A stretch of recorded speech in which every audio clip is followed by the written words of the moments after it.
Ako si Carlo, wala akong ganap sa buhay, pero may hinahangad ako na marating sa buhay ko. Pahiram po muna saglit ng 5 segundo nyo mahigit. May gusto lang po sana akong sabihin sa inyo at gustong iparinig. Ako si Carlo, bilang isang raketero, nawalan ng magulang, pero hindi ako mawawalan ng tsansa para lumaban at mabuhay. Sa patas na paraan at sa legal na pamamaraan. Nakakapagod, oo. Nandun na tayo. Wala namang madaling pera sa mundong to. Kaya lahat ng pwedeng pagkakitaan, basta sa legal na pamamaraan, kinukuha ko na. Tulak yon? Hindi. Joke lang po yun. Hindi tayo naghahangad ng malaking pera at hindi tayo naghahangad ng madali ang pera. May gusto lang kasi akong patunayan na kaya natin kahit wala na tayong mga magulang. Nakakapagod din minsan pero pinipilit ko pa rin lumaban. Alam niyo kung bakit?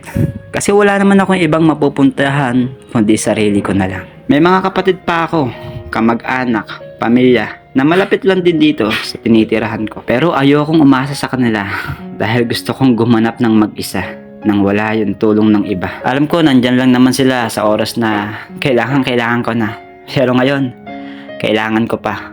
Kailangan ko pang lumaban talaga. Kinakapos din tayo minsan, pero may sarili tayong pamamaraan para kumita ng pera. Kaya kung ano-ano na lang yung mga ganap natin sa buhay, minsan taga-bukas ng pinto, at minsan taga-deliver ng balot, at minsan naman taga-lako ng balot para maubos ko agad.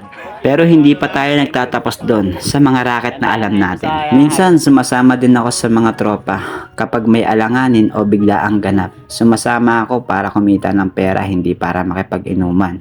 Nagiging labor o helper o kung ano-ano pa pwede natin gawin para lang kumita ng pera. Pero kulang pa din. Dahil nga wala tayong inaasahan kinsenas katapusan, kailangan natin tiisin yung pagod. Kailangan natin lumaban ng lumaban. Kung tutuusin, kaya ko naman siguro gampanan yung lahat. Kasi siguro lahat naman ng trabaho pwede kong pasukan, kaya kong pasukan. Sumusuko lang talaga yung katawan natin paminsan-minsan, lalo na ngayong maulan. Aaraw, uulan, tapos ulan tigil na ulan, mababasa, matutuyuan ng pawis, uulan na naman. Yun, napapabayaan din natin yung sarili natin. Kaya minsan, yung kinikita natin, nagkukulang pa sa pambili ng mga gamot natin. At hindi lang yan, yung kaya kong gawin. Kaya ko rin maging tigipagsilbi nyo bilang janitor. Kaya ko lahat gampanan. Basta, tama lang yung presyong ibabayad nila. All goods na sa akin yun. Hindi naman tayo maselan pagdating sa mga bagay na ganyan. Kayang-kaya ko pa nga linisin yung inidoro nyo kahit napakarumi pa niyan. Kaya kong tiisin yung baho at amoy at singalot ng buhay na to hanggang makaraos ako sa gusto kong mangyari sa buhay ko. Dahil nga sabi ko sa sarili ko at pinangako ko yun sa magulang ko, hindi ako susuko at hindi ako titigil at hindi ko naaabot yung mga pinapangarap ko at mga pinapangarap nila para sa akin. Dahil sabi nga nila, mama at papa, masipag naman daw ako. Ang kulang lang sa akin, minsan kasi yung pera hindi ko na ilalagay sa tama. Pero wag na natin balikan pa yung nakaraan dahil nakaraan na yun. Pero totoo lamang yung sinasabi ko sa inyo.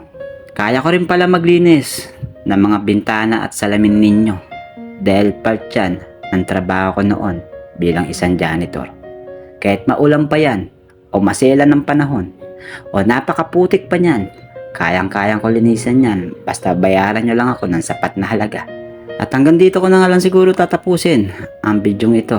Pa-comment naman sa baba kung meron kayong i-offer na sideline o pagkakakitaan sa akin. Comment down below sa mga location nyo para malaman ko na rin kung mga tiga saan nakakarating yung bidyong ginagawa ko. Maraming salamat po. God bless!